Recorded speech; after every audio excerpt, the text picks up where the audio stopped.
La modification constitutionnelle au Cameroun ne peut pas être comprise comme un simple ajustement juridique ou institutionnel, car dans un système politique marqué par la longévité du pouvoir incarné par Paul Biya, chaque réforme constitutionnelle devient un acte stratégique, presque chirurgical, qui s'inscrit dans une logique beaucoup plus profonde de gestion du temps politique, de maîtrise de la succession et de contrôle des équilibres internes.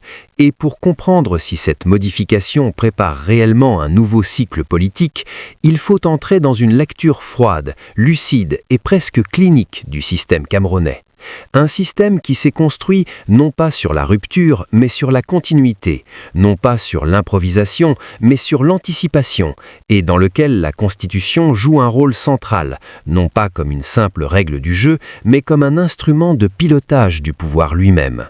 Et dans ce cadre, chaque modification devient un signal, parfois discret, parfois ambigu, mais toujours porteur d'un message à destination des élites, des partenaires internationaux et de la population.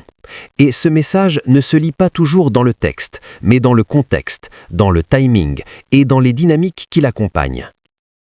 Car la première clé d'analyse réside précisément dans le timing de cette modification constitutionnelle. Car en politique, le moment est rarement un hasard, surtout dans un système où le pouvoir a démontré une capacité exceptionnelle à durer, à s'adapter et à survivre aux crises. Et ce timing renvoie immédiatement à une question centrale, mais rarement posée frontalement, celle de la succession. Car dans tout régime long, la question n'est pas de savoir si la succession aura lieu, mais quand et surtout comment elle sera organisée. Et c'est précisément dans cet espace d'incertitude que la Constitution devient un outil stratégique, un moyen de réduire les risques, de structurer les options et de canaliser les ambitions. Et dans le cas du Cameroun, cette incertitude est encore plus forte, car elle est entourée d'un silence politique quasi total, un silence qui n'est pas vide, mais rempli de calculs, d'alliances invisibles et de rivalités internes. Et c'est dans ce silence que la modification constitutionnelle prend tout son sens, car elle peut être interprétée comme une tentative de préparer le terrain, de poser les bases d'un futur scénario, sans jamais l'annoncer clairement. Et pour comprendre ce scénario, il faut analyser la structure du pouvoir camerounais, qui repose sur un équilibre complexe entre institutions formelles et réseaux informels, entre légalité constitutionnelle et réalité politique. Et dans ce système, le pouvoir ne se limite pas aux fonctions officielles, il se diffuse à travers des cercles d'influence, des loyautés personnelles et des équilibres régionaux. Et toute modification constitutionnelle vient forcément perturber ou ajuster ces équilibres, car elle redéfinit les règles du jeu, elle redistribue les cartes, et elle peut créer de nouvelles opportunités ou de nouvelles menaces pour les différents acteurs. Et c'est précisément cette redistribution qui permet de parler de nouveaux cycles politiques, car un cycle ne se définit pas uniquement par un changement de leader, mais par une transformation des règles, des équilibres et des dynamiques qui structurent le pouvoir. Dans ce contexte, l'hypothèse d'un nouveau cycle politique ne doit pas être comprise comme une rupture brutale ou une transition révolutionnaire, mais comme une évolution contrôlée, une mutation progressive du système, visant à assurer sa continuité tout en intégrant les contraintes du présent et les incertitudes du futur. Et cette logique de continuité est fondamentale, car elle est au cœur de la stratégie du pouvoir camerounais depuis des décennies. Une stratégie qui consiste à changer sans changer, à réformer sans transformer et à évoluer sans se renverser.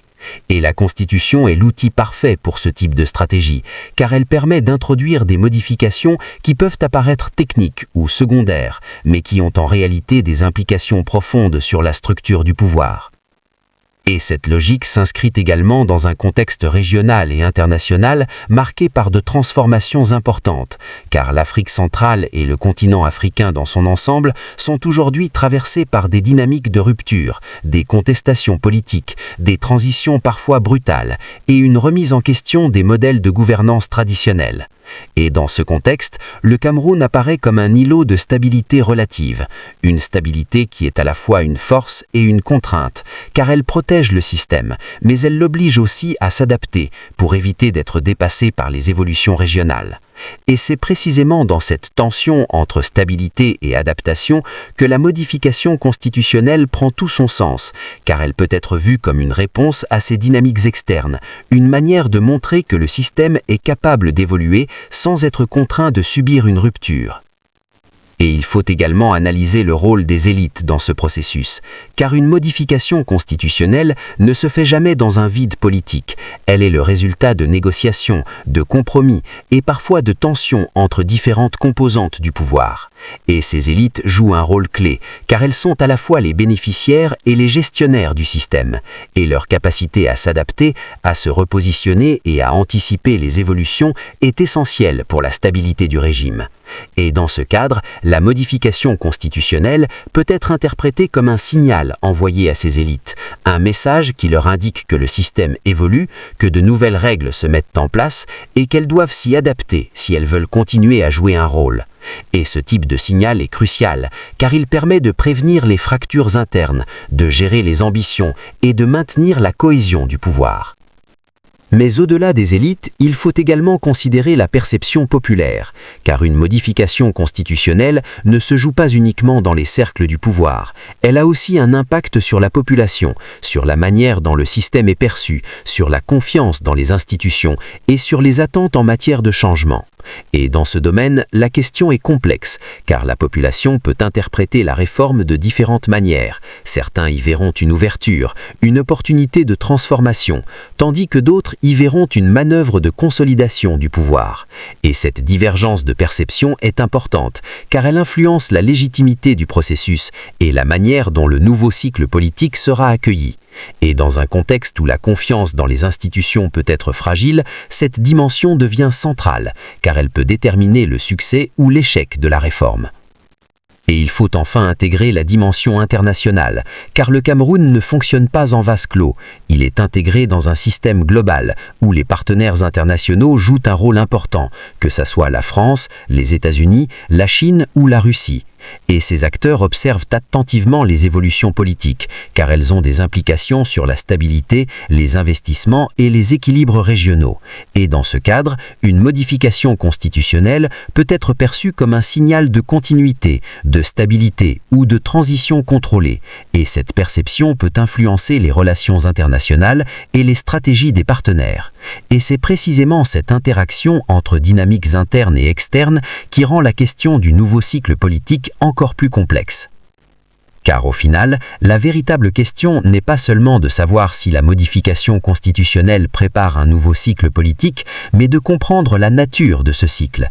Car tous les cycles ne se valent pas. Certains sont marqués par la rupture, par l'alternance et par la transformation profonde, tandis que d'autres sont caractérisés par la continuité, par l'adaptation et par la reconfiguration interne.